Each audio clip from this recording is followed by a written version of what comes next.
Vamos ficar de pé, sem demora. Quero primeiramente agradecer a oportunidade ao pastor Francisco Souto, pela confiança de estar aqui e entregar uma palavra abençoada por Deus. Quantos creem que sairão abençoados aqui? Quantos creem que bênçãos de Deus virão sobre nossas vidas hoje?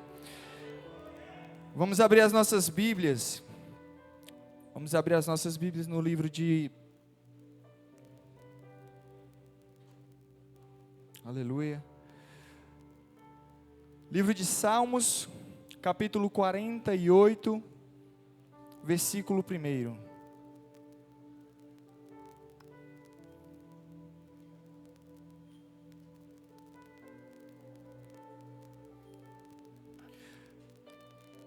Livro de Salmos, capítulo 48, verso 1.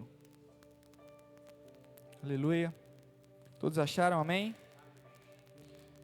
Assim diz a palavra de Deus. Grande é o Senhor, e muito digno de muito louvor, na cidade do nosso Deus, no seu santo monte. Formoso de sítio e alegre de toda a terra, é o monte Sião, sobre os lados do norte, a cidade do grande rei. Aleluia. Podemos já sentar.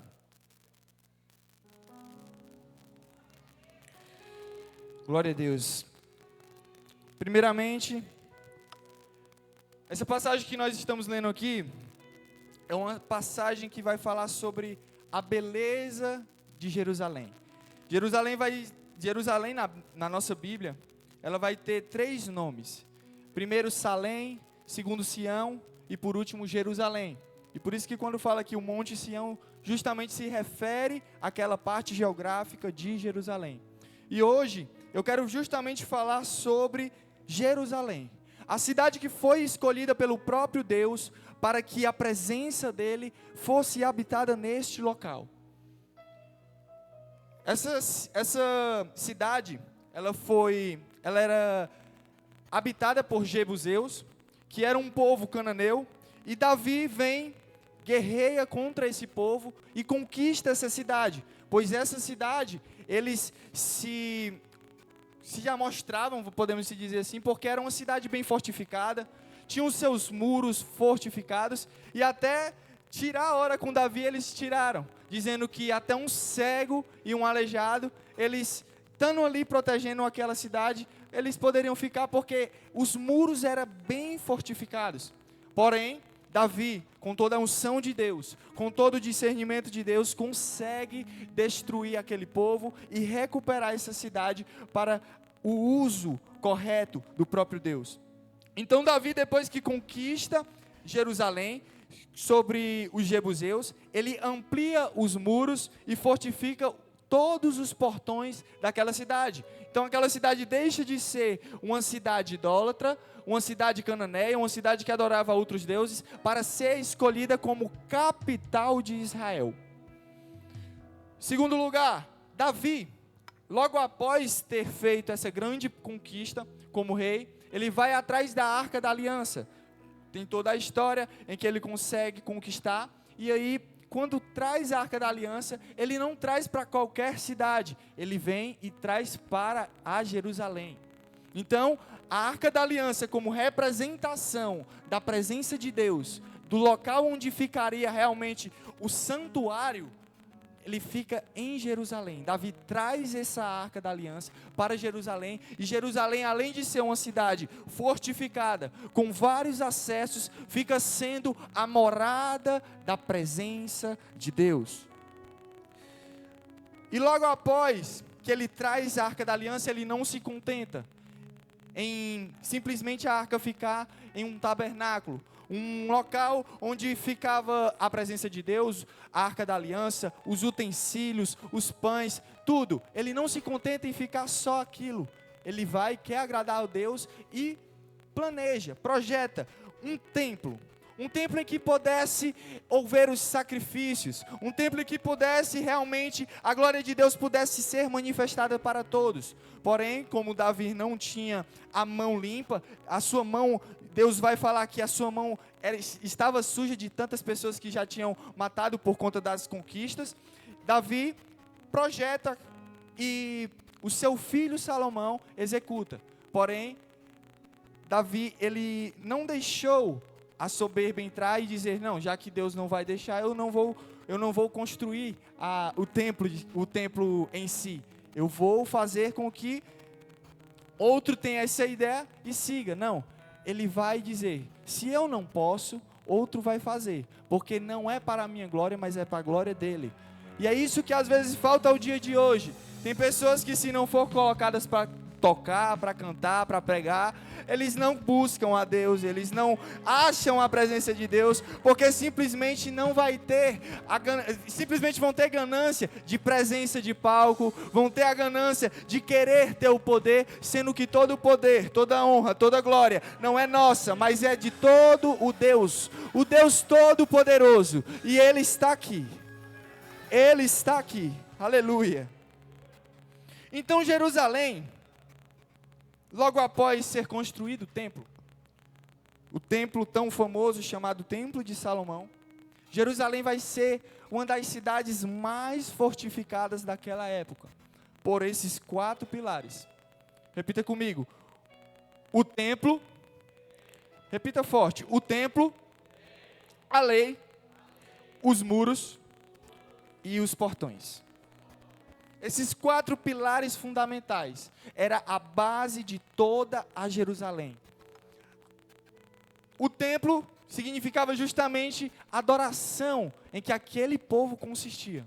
A lei era como um manual de como estar mais próximo de Deus. Os muros vai ter o significado de proteção e de identidade. Identidade por quê? Identidade porque quando o inimigo avistava a cidade, Jerusalém, ele via aqueles muros e logo na primeira impressão, eles já desistiam. Porque os muros eram de bastante fortificação. Então, além de ter a proteção, era uma identidade de que esses muros não seriam violados. E os portões, que eram todos os acessos, tanto para quem entrava, quanto para quem saía, e entre vários outros acessos em que consistia as portas de Jerusalém. Então Jerusalém, uma cidade fortificada, uma cidade em que o próprio Deus escolheu para que fosse habitada a presença dele. Tinha tudo para dar certo, porém existe um pecado que eu acho que é um pecado que Deus mais se ira, que é o pecado da idolatria. O pecado que é abominação para os olhos de Deus. E Jerusalém cai nesse pecado. Logo após a morte de Salomão, na verdade até mesmo com Salomão começa a deixar ter brechas de outros deuses entrar por causa de política, por causa de economia. E aí Jerusalém, uma cidade que tinha tudo para dar certo, por conta de idolatria, por conta de querer, por conta de poder, começa a ter uma decadência. Então a tão famosa cidade, que seria uma cidade próspera, começou a ter a decadência. Não só física como espiritual. E depois da morte de Salomão, o reino se divide. Israel, que era uma porção grande entre as 12 tribos, começa a se dividir. Reino do norte, reino do sul. Reino do norte, as 10 tribos que sobraram, e reino do sul, a tribo de Judá e de Levi. Então, Jerusalém fica sendo um palco, um instrumento de disputa entre esses 2 reinos. A tão famosa Jerusalém, a cidade que Deus tinha escolhido para ser próspera, fica sendo uma disputa de poder. Uma disputa em que a adoração verdadeira tem que ser aqui em Jerusalém, sendo que o reino do norte já tinha escolhido sua capital, que era Samaria. E aí começa a ter essas desavenças, porque tem pessoas que, em vez de pensarem que, em vez de irem atrás do novo de Deus, eles estão indo regressando, parece que desmotivando outras pessoas. Igrejas, pastores que em vez de ir atrás de novas vidas, novas pessoas para aceitar a Cristo, não, fica buscando crentes de outros lugares, para usar como disputa, de qual igreja é maior, de qual crente prega mais, de qual levita canta mais. E Jerusalém, que era aquela cidade, com um olhar especial de Deus, vira um palco de disputa. Jerusalém começou a confiar no templo do Senhor, e não no Senhor. Jerusalém começa a confiar no templo como um amuleto. Então, além de estar idolatrando outros deuses, eles confiavam, não, o templo está ali, os sacrifícios estão acontecendo, tudo está em ordem, nada mudou. Então, não tem o que a gente preocupar. E é aí que causa o erro. Porque não acontece uma vez, não acontece duas vezes, vai acontecendo diariamente, as pessoas começam a se esquecer, começam a vir para a igreja só por um amuleto, começam a vir à igreja só para os bens não se dividirem, mas não tem um coração sedento para a palavra de Deus, não tem um coração sedento para a adoração a Deus, está vindo para a igreja somente como um amuleto, como algo que vem dar sorte. Eu creio que você veio hoje. Você não veio hoje porque veio bater cartão, ou veio fazer alguma vontade própria, pensando, eu vou hoje porque Deus vai me dar uma bênção. Não, você veio hoje porque você vai dar total adoração a Ele, vai dar total entoação a Ele, porque Ele é digno de toda honra, Ele é digno de toda glória, Ele é digno de todo o nosso louvor. E se você veio aqui, você veio entregar isso a Ele. Demonstre isso a Ele, adore a Ele, exalte a Ele. Não fique tímido, porque a presença dEle habita sobre este lugar.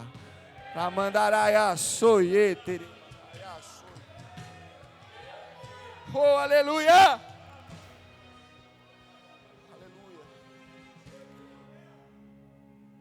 Pessoas que vão na igreja apenas com intenção material, indo atrás dos seus próprios desejos, esquecendo a adoração verdadeira. E terceiro e último ponto, Jeremias. No último reinado de Jerusalém, no 19º reinado de Jerusalém, de Judá, Jeremias se levanta como uma voz profética. Jeremias se levanta para bater realmente naquilo que estava errado, a tecla que não estava funcionando. Jeremias está aqui. Você acha que o rei ouviu? Não. O rei Zedequias, ele escuta Jeremias, vê a carta que foi escrita, com toda a lei, com tudo que deveria seguir, e rasga e queima. O templo está funcionando, os sacrifícios continuam, acham que a glória de Deus está ali, mas o profeta é usado e simplesmente as palavras são queimadas. Tudo está continuando do mesmo jeito, tudo está agindo da mesma forma, mas tem profetas se levantando e tem gente que não está dando ouvido. Tem pessoas que não estão nem sequer vendo, nem lendo a própria Bíblia para dizer alguma coisa, não, estão indo estão indo com suas próprias vontades, com seus próprios interesses, e Deus está falando a cada dia: arrependam-se, mude de vida, pensem nas consequências. Jeremias vai com essa palavra de arrependam-se, como Deus dá sua última chance para Jerusalém, mas Jerusalém não escuta. Jerusalém, ela, por não escutar a voz do profeta, a voz de Deus, Jerusalém vai ser invadida. Com Jerusalém sendo invadida pelos babilônicos, e outra, rei Zedequias, ele faz uma comunhão com o rei Nabucodonosor, jura por Deus, e depois de jurar por Deus, quebra essa comunhão, esse tratado. E com isso, o rei Nabucodonosor vai até Jerusalém e destrói tudo. Não deixa nada. Zedequias, ele faz uma aliança com o ímpio, jura por Deus e ainda quebra a própria aliança. Gente que está fazendo aliança com o ímpio, jurando por Deus com aliança com o próprio ímpio e depois quebrando. Vai vir a consequência, Jerusalém. Zedequias, vai vir a consequência. Zedequias, tu está fazendo aliança com quem não deve ser aliançado. Zedequias, tu está fazendo aliança com um povo idólatra. Zedequias, tu está fazendo aliança com quem não quer nada com Deus. E ainda está dizendo, é de Deus. Não, é aquele homem, ele pode até não estar na igreja, mas as coisas vão funcionar. Vai funcionar. Depois você quebra a cara, quer sair da aliança e não dá mais tempo, Zedequias. Quantos estão entendendo a palavra de Deus? Zedequias, a aliança é complicado, Zedequias. Aliança com ímpio é complicado. É gente se aliançando com ímpio, dizendo que vai dar certo o que é de Deus. Depois quebrando a aliança, porque viu que não dá certo. E o ímpio vai vir, o devorador vem. Mas eu creio que tem um povo que só se aliança com o próprio Deus. Eu sou o primeiro, cadê o segundo? Dá um brado de glória, não! Dá um berro de aleluia!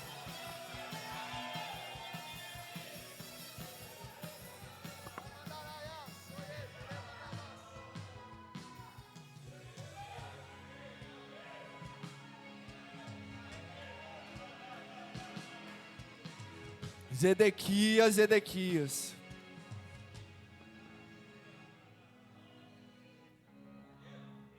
Jerusalém é totalmente destruída. Não sobra nada. E outra, não foi simplesmente uma invasão, vamos buscar o que é nosso e depois sai fora, não. Nabucodonosor entra disposto a exterminar tudo. Jerusalém é cercada. Eles duram 4 meses e 13 dias, mais ou menos. E Jerusalém é cercada. Com fome, com sede, não tinha mais suprimentos. O rei Nabucodonosor entra pela porta da frente. Ele entra disposto a derrubar tudo. E a primeira coisa que Nabucodonosor faz não é destruir a casa de Zedequias, é destruir o templo. Porque você que busca a Deus, que sabe que tem uma posição espiritual elevada dentro da sua família, se você der cabimento, o diabo não vai somente te destruir, vai destruir uma geração inteira. Se você dá uma brecha, não é só você que peca, não é só você que vai sofrer as consequências, quem está em volta sofre também.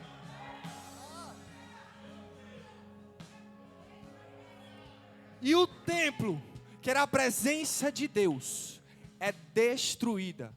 Os sacerdotes todos mortos pela mão de Nabucodonosor.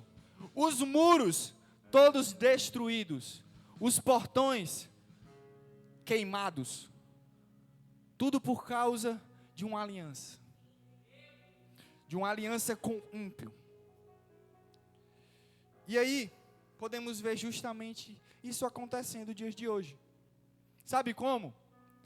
Gente dando legalidade a Satanás, gente dando legalidade ao inimigo, e o inimigo mexendo.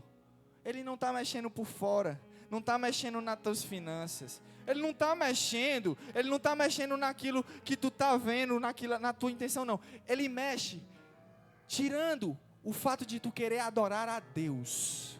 Ele vai querer mexer na tua adoração primeiramente. Nabucodonosor quebra o templo do Senhor, para que ninguém pudesse adorar a Deus. Satanás, a primeira coisa que ele mexe é na tua adoração. Ele não está nem aí para aquilo que tu tem, para os teus carros, para tuas casas. Não, isso é besteira. Mexe na adoração, para ver o desmantelo que vai ter. Tirando a adoração, não tem mais lei. Tirando o templo, não tem mais quem ensine. Tirando a adoração, não tem mais nem palavra. Então é um povo que acha que está adorando e não adora. Acha que está entendendo da palavra e não está buscando nada. São só falácias. Terceiro, os acessos. Ele destrói todos os acessos de Jerusalém, queimando suas portas, e destrói também a sua identidade, que são os muros. Aquela primeira impressão que os inimigos tinham de Jerusalém: eu não vou atacar aquela cidade, porque olha o tamanho dos muros, olha aquele crente orando cheio de poder de Deus, eu não vou nem a pau, tem nem perigo. Depois que você faz aliança com o ímpio, toda a sua adoração vai para o ralo, todo conhecimento de palavra que você tinha não vale mais de nada, é só da boca para fora, e toda a identidade, toda a construção que você tinha como um homem de Deus vai para o lixo. Os acessos que você libera para Satanás são inexplicáveis. E Jerusalém, Judá ao todo, vai passar 70 anos no cativeiro babilônico. 70 anos de puro sofrimento. Isso para os que sobreviveram, porque a maioria foi morta, foi executada por Nabucodonosor. E logo após esses 70 anos de cativeiro, Jerusalém, ela aprende que nunca a idolatria é o melhor jeito. Nunca buscar seus próprios interesses na idolatria com outros deuses, pensando no seu próprio ego, no seu próprio interesse, iria ser uma boa ideia. Então, depois desses 70 anos, podemos ver na Bíblia que Jerusalém, ela diminui a busca de idolatria, mas o povo não é mais o mesmo. O povo simplesmente, eles, mesmo depois de 70 anos, a gente acha que vai aprender alguma coisa e não aprende nada. Como assim? Depois de 70 anos, Deus, com sua infinita graça, Ele vai permitir o retorno de Israel, de Judá, para a sua cidade. E esse retorno vai ser liderado por 3 líderes principais. Diga comigo, Zorobabel. Diga forte, Zorobabel, Esdras e Neemias. Zorobabel, primeiramente, ele vai liderar o primeiro retorno da Babilônia até Judá. A Babilônia, ela vai ser conquistada pelo rei persa, um rei Ciro. E esse rei, ele foi sim escolhido por Deus há 200 anos atrás desse retorno, e ele vai liberar o primeiro retorno com Zorobabel para Judá. E Zorobabel, ele vai ser o primeiro líder a retornar a Jerusalém, junto com Jesua, que era o sumo sacerdote. E eles dois juntos vão começar a construir o templo, porque eles sabiam que sem o templo, sem a glória de Deus, Jerusalém não existia. Você sabe que sem a presença de Deus você não existe. Você sabe que sem a glória de Deus não tem como viver, não tem como sobreviver, porque quem já pisou no Santo dos Santos, não há outro lugar e não há lugar para viver.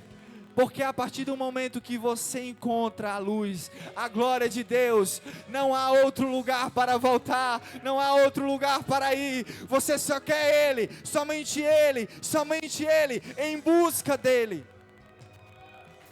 Zorobabel, ele vai nesse mesmo sentido. Vamos fazer o templo do Senhor. Vamos fazer a habitação da presença de Deus. Só que nisso, quando eles estão construindo o alicerce do templo, onde já era para existir a glória de Deus, o pesar da glória de Deus já está ali. Os jovens, vendo os alicerces, vendo a grandiosidade, começam a gritar de alegria, porque estão vendo algo voltando a ser o que era antes. Porém, na Bíblia vai falar que os jovens gritavam de alegria, enquanto os anciões choravam de tristeza, pois não era mais a mesma coisa. Sabe o que é isso? Eu vejo muito isso nos dias de hoje. Sabe como? Pessoas querendo levantar prédios, com infraestrutura absurda. E a maioria dos jovens vendo isso, a glória de Deus vai ser grande, vendo grandes estruturas. Por que só mais jovens vê isso? E porque os anciões de hoje choram por conta que se perdeu a presença como era antigamente? A presença de Deus, quando antigamente no templo de Salomão, descia, todos caíam. Não tinha um que sobrasse. Dia de hoje, tem pessoas que a glória de Deus cai, fica olhando para a parede, olhando para o relógio, olhando para onde não deve olhar, e simplesmente só não olhando para a glória de Deus descendo. Eu vejo muito isso porque é prédios sendo levantados, infraestrutura sendo levantada, pinta tudo de preto para que a atenção fique só no altar, porque assim é o cinema. Os cinemas trabalham assim, tudo preto, coloca a atenção só na frente, que aí eles vão ter mais a presença de Deus, porque eles vão estar mais focados nisso. Aonde é que eu vi, você já viu algum ser humano manipular o Espírito Santo? Você já viu alguém manipular a glória de Deus? A glória de Deus não vem de fora para dentro, mas vem de dentro para fora.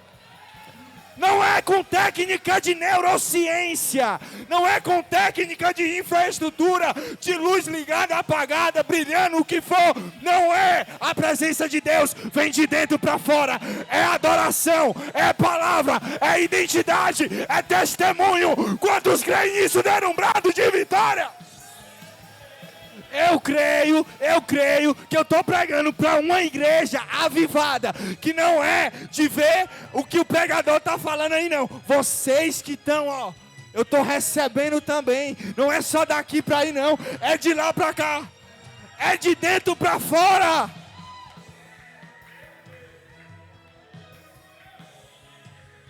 Ah, Jerusalém! Ah, Jerusalém! Jerusalém, é Jerusalém. Zorobabel fazendo tudo isso. No final, Deus vai e fala para ele: Zorobabel, estou vendo tua tentativa, mas o povo não mudou. Estou vendo a tua intenção, mas o povo não mudou. Mas vem a segunda chance de novo, porque Deus trabalha dando. Deus é misericordioso, sua misericórdia é infinita, não se acaba. E vem o segundo líder, Esdras. Esdras vem com o retorno de um segundo povo, da Pérsia para Judá. E aí, Esdras já vem pensando no segundo pilar de Jerusalém. Não, tem a glória de Deus, tem a presença de Deus que tem que estar aqui, mas a gente tem que ver a palavra. E aí Esdras, como um sumo sacerdote, um escriba, um estudioso da lei, da Torá, ele começa a vir a Jerusalém e a ensinar o povo a palavra. E aí, com a palavra sendo ensinada, Esdras vai ser um dos líderes, que traz um dos primeiros avivamentos depois do exílio babilônico. Esdras vai ser responsável por trazer o povo a palavra. Aquilo que faltava antes, o sólido, o grosso. E aí, Esdras consegue fazer com que o povo se arrependesse naquele momento. Só que o povo se arrepende e depois volta a fazer as mesmas práticas. O povo começa a retornar fazendo, depois de um tempo começa a se afastar, não pensando em nem ir mais ao templo. Esdras batendo direto, tem que ir para o templo, tem que adorar a Deus. E o povo, só naquele momento, viveu um avivamento e depois se acabou-se. É um povo que só vive de momento.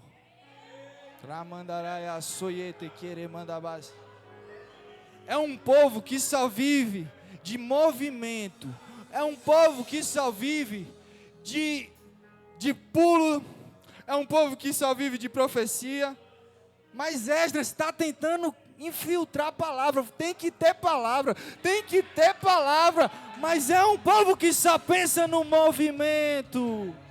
É um povo que não está mais nem aí para a palavra, só quer o fogo, o avivamento. Avivamento sem palavra não existe. Avivamento sem palavra não tem. Avivamento, adoração, poder de Deus só vai ter com a palavra balizada, alicerçada. E eu creio que eu estou pregando aqui para crentes alicerçados na palavra. Crentes que não se dobram aos movimentos da terra, aos movimentos de igreja mundana. Ai, Deus.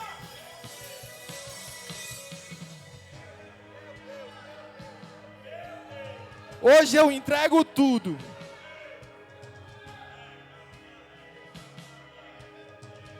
E outra.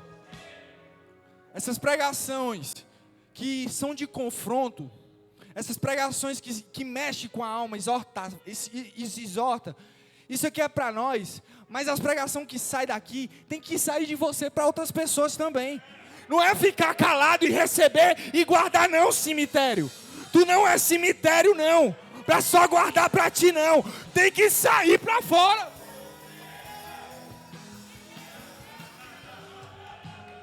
Você vai ver pessoas com movimento, você vai ver pessoas com desenvolvimento, querendo ser o tal. E aí, você vai combater ou vai ficar calado? Você vai combater ou vai ficar de pianinho? Ai, o pastor pregou ontem, eu poderia falar, mas eu vou ficar calado, porque eu não vou comprar essa briga não. Covarde! Covarde! Não estão mais tendo o temor da palavra de Deus. A palavra de Deus, se você falar, ela vai doer, vai. Ela vai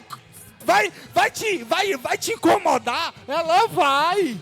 Mas ela vai te curar. Ela vai curar os teus. Ela vai sarar os teus. Então não fica de boca calada.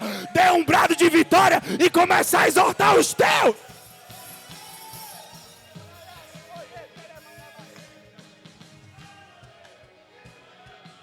Vai exortar os teus ou vai ficar calado?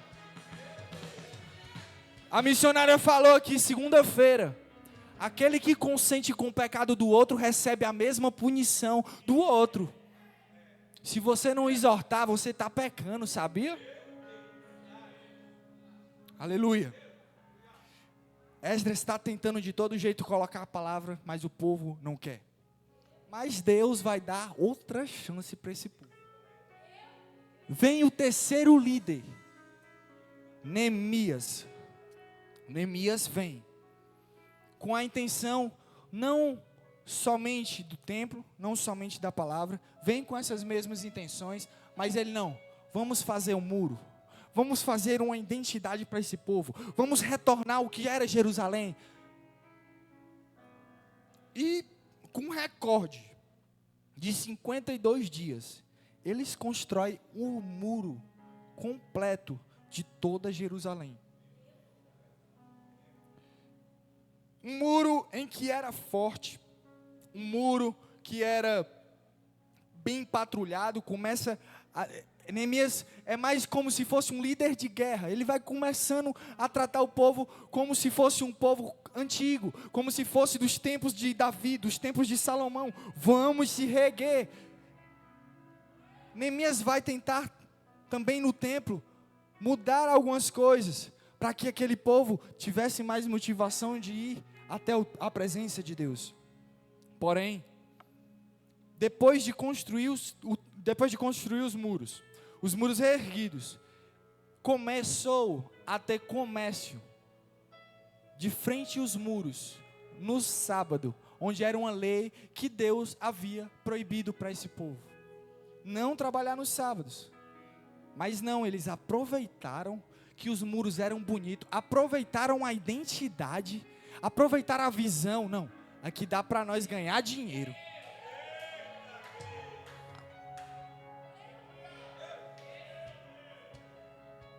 Os judeus, além de montar os seus comércios de frente a uma identidade que Deus tinha colocado, que era aqueles muros, além disso, os judeus começam a se casar com pagãos, começam a ter seus filhos com cananeus, com idólatras, voltando do mesmo jeito. E o terceiro, além de estar fazendo tudo isso por fora, o templo começou a ser corrompido pelos próprios sacerdotes que estavam dentro. O templo começou a ser corrompido. Enquanto tem ministros de Deus construindo uma igreja com identidade, uma igreja que tenha o poder de Deus, tem crente que está fazendo extra no trabalho, em vez de estar no culto para ganhar mais dinheiro. Tem crente que está aproveitando os cultos para fazer venda dentro da própria igreja com utensílios sagrados. Ah, é o óleo ungido, estou vendendo por R$1.000. Se você tem fé, você vai ser curado a partir do momento que entregar. Isso não é evangelho, isso é comércio de frente ao templo. Isso é comércio trabalhando no sábado. Isso é pecado, isso Deus não se agrada. Estão usando os utensílios sagrados para fazer venda. Estão usando a identidade de igreja para comercializar, para ganhar dinheiro. Mas tem um povo que não aceita isso. E esse povo está aqui, está aqui, está aqui. Ai!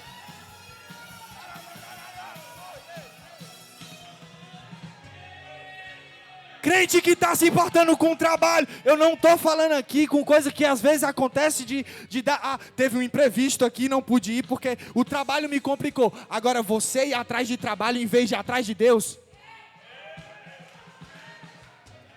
Estão trabalhando, comercializando com identidade de Deus, identidade de um povo eleito, e estão trabalhando no sábado. Estão trabalhando em hora que não era para trabalhar. Estão buscando dinheiro em hora que não era para buscar. Aleluia!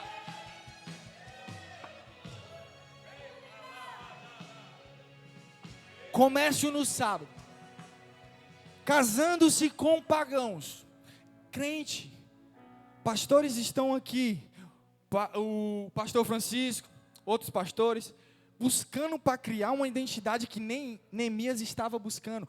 Buscando criar um muro, uma proteção. Enquanto tem crente se aliançando com quem não é para se aliançar. Vai tomar o mesmo rumo de Zedequias de novo. Crente se aliançando, conversando de papinho com quem não quer conversa com Deus. Com quem não tem nem intimidade com Deus. Com quem nunca conheceu a Deus. Zedequias, cuidado, Zedequias. Cuidado, porque a aliança com gente que não quer Deus vai te trazer a ruína, Zedequias. Procura crente de verdade para conversar. Ah, não tem, não achei, tem. Você que não quer entrar no rumo certo.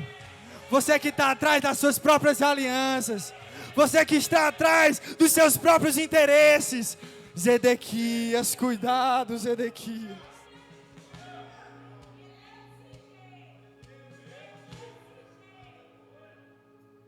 E há corrupção no templo. Pessoas estão comercializando com coisas do templo. Pessoas estão deixando de estar no templo para ganhar dinheiro. Pessoas que estão se aliançando com gente pagão. Mas o pior de tudo é pessoas dentro da igreja se corrompendo. Dentro do ambiente sagrado. E com picuinha e besterol. Em vez de estar adorando a Deus. São crentes que estão na igreja, em vez de estar tendo um relacionamento, um secreto com Deus, estão buscando se corromper, buscando outras coisas. Vem para a igreja, em vez de falar da própria igreja e falar da própria Bíblia, fala de outras coisas. Vão falar de coisas que não devem. Enquanto tem pastor construindo a identidade da igreja, tem crente fazendo tudo isso. E eu não falo só daqui, é de todas. Infelizmente todas as igrejas têm feito isso. Zorobabel, Esdras e Neemias, eles tentaram fazer de tudo. Eu quero dizer uma coisa para o pastor Francisco Souto. Deus não vai cobrar com crente ruim, com crente que não quer conversa com Deus, porque Deus vê a intenção dos corações de Zorobabel. Deus vê as intenções de Esdras, e Deus vê as intenções de Neemias. Deus está vendo o que pastores têm tido, pastores que realmente são pastores, que estão tentando buscar. Deus está protegendo cada um deles. Eu creio no nome de Jesus, que um povo desviado não vai desviar esses líderes. Eu creio que esses líderes terão um galardão no céu tão grande como pessoas que buscam realmente a Deus. Eles tentaram, através dos pilares fundamentais de Jerusalém. Eles tentaram pelo templo, tentaram pela lei, tentaram pelos muros, mas nada funcionou. Porém, vem um, que após 400 anos, se diz ser uma voz. Você não entendeu? Tem um, que há 400 anos depois, ele vem dizendo ser uma voz que clama no deserto. Ele não vem com o pensamento de dizer, não vai ser com o tempo que nós vamos conseguir. Não, vai ser com a lei que nós vamos conseguir. Não, vai ser com os muros que nós vamos conseguir. Preparai o caminho do Senhor. Porque vem um que batiza não com água, mas batiza com fogo. Que batiza com o Espírito Santo. Que batiza com fogo. João Batista vai estar falando, preparando o caminho, não com coisas físicas, não com coisas que no passado funcionaram, não. Ele está abrindo o caminho para um Senhor que está acima de todos os senhores. Ele está abrindo o caminho para um rei que está acima de todos os reis. Esse rei é Jesus. Este rei é Jesus.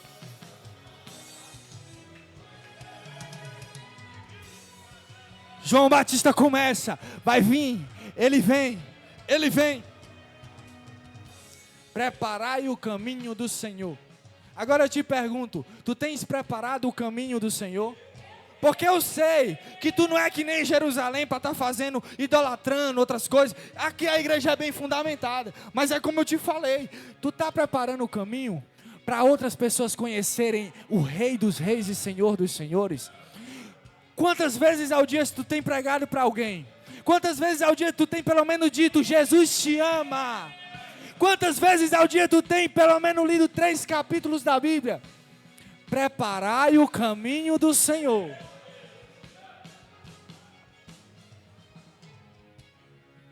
Eu quero te dizer hoje, que João Batista começa a bater.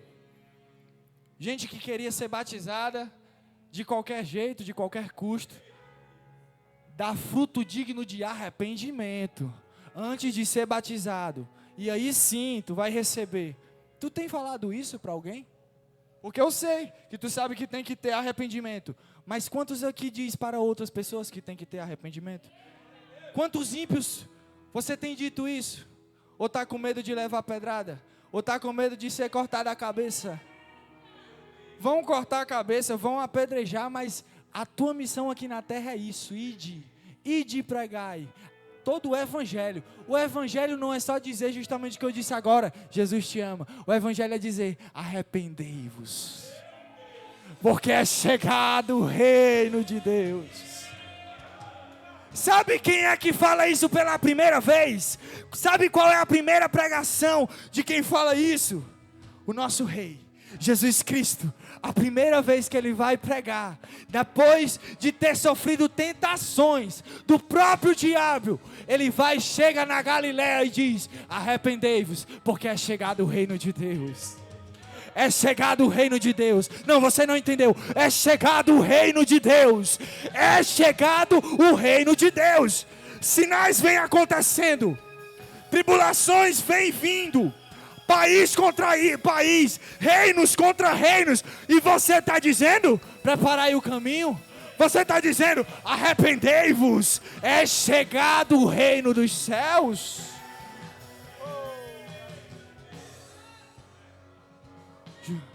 Vem um, E ele fala, o próprio Jesus vai dizer: pode destruir o templo, pode destruir a lei, os muros, destrói tudo, que em 3 dias eu reconstruo tudo de novo. Isso é forte. Se você não entendeu não, ele vai dizer, Jesus, o nosso próprio rei, o nosso próprio mestre, aquele que nós temos como exemplo de vida, aquele que nós temos como um padrão, o nosso rei, ele vai dizer que em 3 dias, um templo totalmente destruído, um templo totalmente perdido, ele reconstrói em 3 dias. Sabe como é que é em 3 dias? É naquela cruz onde ele sentiu todas as dores humanas, todas as dores possíveis que uma pessoa pode sentir. Ai meu Deus, eu não aguento porque está muita calúnia, está muita perseguição, mas ele sentiu todas as dores, todas as angústias. Ele suou sangue para te dizer que ele reconstrói o templo em 3 dias. Ele reconstrói o templo em 3 dias. Ele reconstrói o templo em 3 dias. Ele reconstrói um templo perdido, um templo que não havia mais nem esperança de ter a glória de Deus. Ele diz: eu reconstruí em 3 dias. Em 3 dias, se tu me der minha vida, se tu der a tua vida, eu te darei a minha tua. Quantos creem na salvação do rei? Adora, adora, adora, adora, adora, adora. Exalte, exalte a ele, glorifique a ele. Ele é digno, ele é digno.